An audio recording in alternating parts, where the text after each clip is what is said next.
In this session, I'll be talking about mucopolysaccharides. They are also known as glycosaminoglycans. Objectives of this session are: at the end of the session, the learner shall be able to describe general aspects of mucopolysaccharides, classification, and sulfate-free mucopolysaccharides. In the next session, we'll be taking up the sulfated mucopolysaccharides. So let us first take up the first objective, general aspects. When we talk about the general aspects, the this is one cell. Okay, in the cell, what are the contents? That intracellular contents are there. Then there is another cell. Okay, this is the another cell. Then so there is a space between these two. Okay, there is a matrix is there. Okay, mesh work is there. This is what we call extracellular space and extracellular matrix. That is, we call ECM, extracellular matrix. Okay. So this extracellular space is provided or filled with a gel-like material. That is what we call extracellular matrix. This is also known as ground substance. Okay. This ground substance is holds the cell, both the cells. Suppose this is the cell 1, the cell 2 holds the cells together. Okay. This what it is made of? The extracellular matrix is composed of an interlocking meshwork of heteropolysaccharides, we call it mucopolysaccharides, and in combination with the fibrous proteins. These heteropolysaccharides are known as mucopolysaccharides or glycosaminoglycans, a class of linear polymers. Okay. Then this they combine with proteins. We call it proteoglycans. We call it proteoglycans. Proteoglycans. Okay. They have the different mono units of these mucopolysaccharides combined together a linear polymer. As I said, this is like a mesh work. This is like a mesh work. So what is the use of this mesh work? The use of this mesh work is it helps in the supply of the various fluids. It helps in the supply of the various fluids and also protective mechanism. Provides a protective mechanism. Okay, layering the cells. Layering the cells. Okay. As I said, these mucopolysaccharides combine with proteins, then fibrous proteins. The mucopolysaccharides are also called as glycosaminoglycans. There are two different units. They are combined and they are repeated. What are those two different units? Two different units of monomers. The first one is N-acetyl glucosamine. N-acetyl glucosamine we have studied in amino sugars, or N-acetyl galactosamine. Galactosamine. Okay, that is the one repeating unit. In the next one is uronic acid. The second one is uronic acid, or its epimer. Its epimer. Okay, so these are the two units which are present. Suppose if you take amino sugar, there is OH group is there.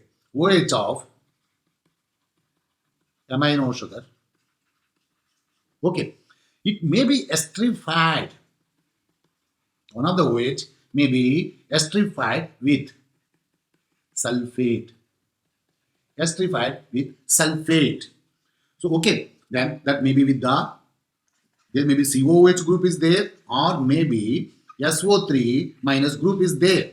COH group is there. Okay, uronic acid and SO3, it is esterified with the SO3 group.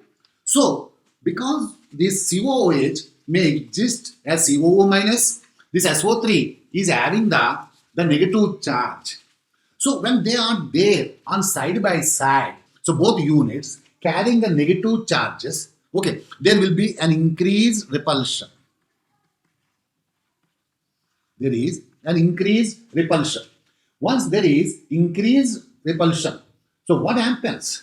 So there is the structure is extended. The structure is extended. They are not close knit. Structure is extended because one unit will be away from the other unit because of the repulsive forces. Okay, so extended conformation will be there. So that will lead to the increased viscosity. Viscosity. So that is the reason this extracellular fluid will be highly viscous. Highly viscous. Okay. So when we talk about the ratio of the glycosaminoglycans, we say GAGs.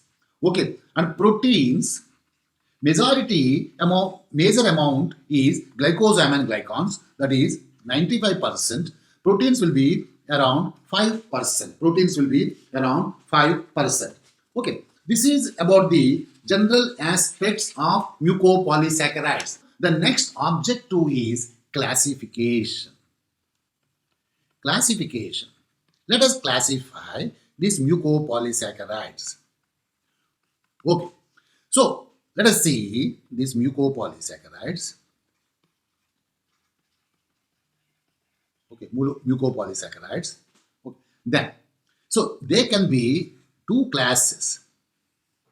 One is neutral. Neutral. The second one is acidic. Acidic. The neutral, the examples are the blood group substances. Blood group substances. Okay. Then the second one is the mucopolysaccharides formerly bound to protein, that is example ovalbumin. Then majorly we will be taking up the acidic mucopolysaccharides. Okay, so let us classify them. Sulfate free,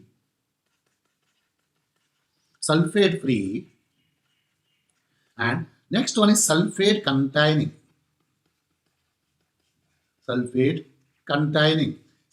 free and sulfate containing mucopolysaccharides. In the sulfate free mucopolysaccharide, again there are two are there. One is hyaluronic acid. There is no sulfate. Hyaluronic acid. Okay. The next one is chondroitin. Whereas in the sulfate containing mucopolysaccharides, there are three. Okay. One is keratin sulfate, not keratin. That is a protein. Keratin sulfate. Okay. Heparin. Okay. Then chondroitin sulfate.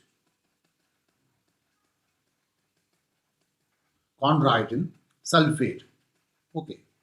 Then the keratin sulfate, there are two are there. Keratin sulfate, two are there, 1 and 2. And chondroitin sulfate, there are 4. Okay, A, B, C, and D. Okay, this is about the classification. Next, we talk about sulfate free. Sulfate free mucopolysaccharides. Okay, the first one is hyaluronic acid.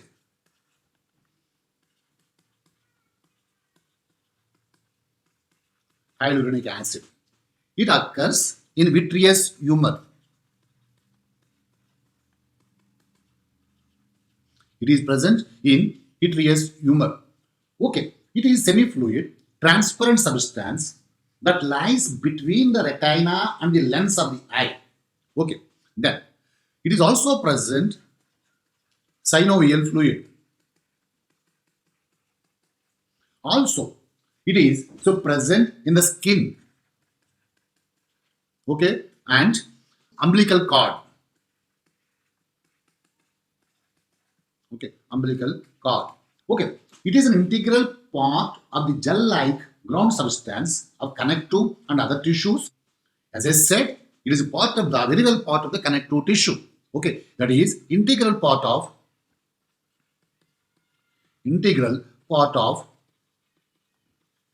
connective tissue. And other tissues. Other tissues. Okay. Then, what are the functions? It functions as lubricant. It functions as lubricant and shock absorber. Shock absorber in joints. Shock absorber in joints. Okay. So as I said, the hyaluronic acid, suppose if you take this hyaluronic acid, the hyaluronic acid, so this is the cell surface, and the cell surface, the hyaluronic acid, so it will be there, resists entry of bacteria, so it helps in prevention of the infection. Okay, what is the composition of this hyaluronic acid? The composition of the hyaluronic acid, as I said, two monomeric units are there. That is, out of that one is amino sugar, the other one is uranic acid or its epimer. Okay, uranic acid or its epimer. So here you can see, okay, here you can see. So this is N-acetyl glucosamine. Other aspects I am not writing. So okay, you are well known these things. Glucosamine, N-acetyl glucosamine. Okay, so here there is amino group is there and acetyl group is present. Acetyl group is present. So there is a beta linkase is present. There is a beta linkase is present. Here it is uranic acid. Here it is N-acetyl glucosamine. Okay, so there is again the beta 1,3 linkase. Here beta 1,4 linkase. These two units, they are repeated again and again. That form the hyaluronic acid. Okay, this is N-acetyl glucosamine. This is glucuronic acid. Glucuronic acid. This is glucuronic acid. Okay, this is about the hyaluronic acid. What is the second one in this category? What is the second one? The second one is chondroitin. Chondroitin. The second one is chondroitin. The chondroitin contains, so instead of N-acetyl glucosamine, which is present in the hyaluronic acid, chondroitin, only one difference is there. In place of N-acetyl glucosamine, there is galactosamine is present. Presence of the galactosamine. Okay, presence of the galactosamine here. Okay, again, every other thing is different. Same, sorry. Every other thing is same except in place of glucosamine. So there is galactosamine. Okay, this is beta 1,3. It is beta 1,4 linkase. Beta 1,4 linkase. Okay, beta 1,4 linkase. This is attached to another one. Okay, next previous one. Okay, so this is again N-acetyl galactosamine. Galactosamine. It is glucuronic acid. Glucuronic acid. This is chondroitin. Where this is present, chondroitin, cornea and isolated from cranial cartilages. Okay. So these are the aspects of two sulfate-free mucopolysaccharide. Let us summarize in this session. So we have taken up mucopolysaccharides, also known as glycosaminoglycans. Objectives of this session are, at the end of the session, the learner shall be able to describe general aspects, classification, and some of the sulfate-free mucopolysaccharides. As I said, there is extracellular matrix is present, so that is between the various cells. So that works as a mesh and either supply of the fluids and also protection and resistance to entry of bacteria. These are all the aspects, strength, okay, connective tissue. Okay, so they are mainly proteoglycans, the combination of mucopolysaccharides and proteins. Okay, two different units are there, every mucopolysaccharide, N-acetyl glucosamine or galactosamine, uranic acid or its epimer. So in the N-acetyl glucosamine or galactosamine, the OH of amino sugar is esterified with the sulfate, as the glucuronic acid contains so COOH group and there is a esterified with the SO3, that is N-acetylglucosamine or galactosamine, having the negative charges, there will be repulsion. Due to that one, there is extension is taking place, increasing the viscosity. Okay, so the composition is glycosaminoglycans 95%, proteins are 5%. Then we have taken up the classification. There is a neutral and acidic. Neutral, so there are blood group substances, and mucopolysaccharides formerly bound to protein. That is example of albumin. Acidic mucopolysaccharides further divided into sulfate free and sulfate containing. Okay, sulfate free, there are two are there: hyaluronic acid, chondroitin; sulfate containing keratin sulfate, heparin, and chondroitin sulfate. Keratin sulfate, so 1 and 2, further there are two are there. Chondroitin sulfate, so there are 4 such chondroitin sulfates are present. Okay, then we have taken up sulfate free mucopolysaccharides in this session. So first one is hyaluronic acid. It is present in vitreous humor, synovial fluid, skin and umbilical cord. It is an integral part of the connective tissue and other tissues. Functions are, it acts as a lubricant and shock absorber in joints. Okay, as I said, so being present at the extracellular, the space, so surrounding the cell surface, the hyaluronic acid resists the entry of bacteria into the cells, so that infection rate will be decreased. Okay, we have talked about the two repeating units here. One is N-acetylglucosamine, and that is the another one is glucuronic acid. This beta 1,4 linkase and beta 1,3 linkase. Okay, then we talked about the chondroitin. So only difference is there. N-acetylgalactosamine is present. Okay, then there is glucuronic acid. Okay, chondroitin is present in cornea and isolated from cranial cartilages. So these are various aspects, general aspects and classification and sulfate-free mucopolysaccharides. In the next session, we will take up the sulfated mucopolysaccharides. Okay, thank you very much.